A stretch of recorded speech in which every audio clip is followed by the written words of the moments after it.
So you want to become smart. Most people think it means 12 years of school, 4 years of college, and maybe another 6 years of graduate school. And what do you get at the end? A diploma, a mountain of student debt, and a job where your boss tells you to just make another PowerPoint. Not even a joke, but hey, on the bright side, at least when you rant on Twitter about how unfair life is, your grammar will be flawless. Here's the truth. Becoming smart is actually easy, for real.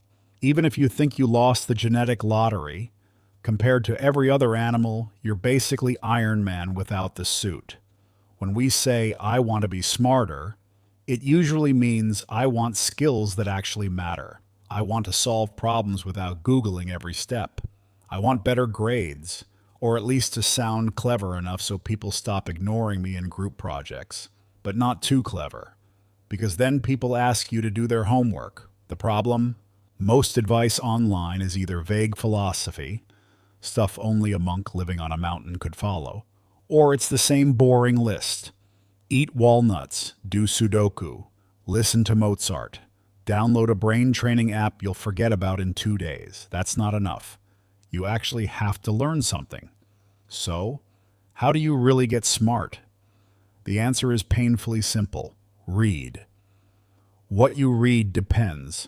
Fiction builds imagination and vocabulary.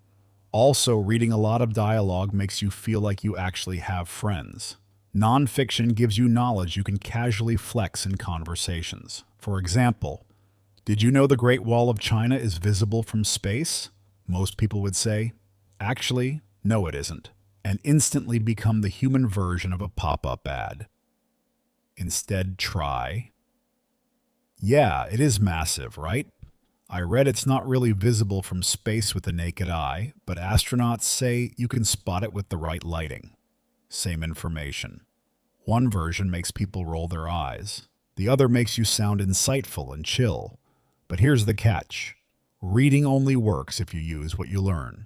Nobody ever learned cooking by just scrolling recipes on Pinterest. You only learn when you burn 3 pancakes in a row and then finally get it right. Same here. Read about organizing your desk, clean your desk. Read about public speaking, record yourself giving a speech, cringe at it, and then get better. Read about fixing a bike. If you don't own one, just imagine yourself patching a tire step by step. Visualization tricks your brain into storing it as useful data. That's why school forces you to take tests. They're fake survival scenarios to make your brain take the info seriously. The problem? The moment the test is over, your brain deletes the knowledge faster than you delete your browser history. So here's the actual formula. Learn something. Use it in real life, or imagine yourself using it. Repeat until your brain files it under important. That's it. That's how you get smart. Forget endless life hacks. Forget YouTube videos you forget an hour later. If you want maximum efficiency, textbooks are God tier. No fluff, no TikTok-style motivational quotes, just pure info plus practice. So yeah, don't just watch. Try it. And hey, hit subscribe. It funds the next experiment.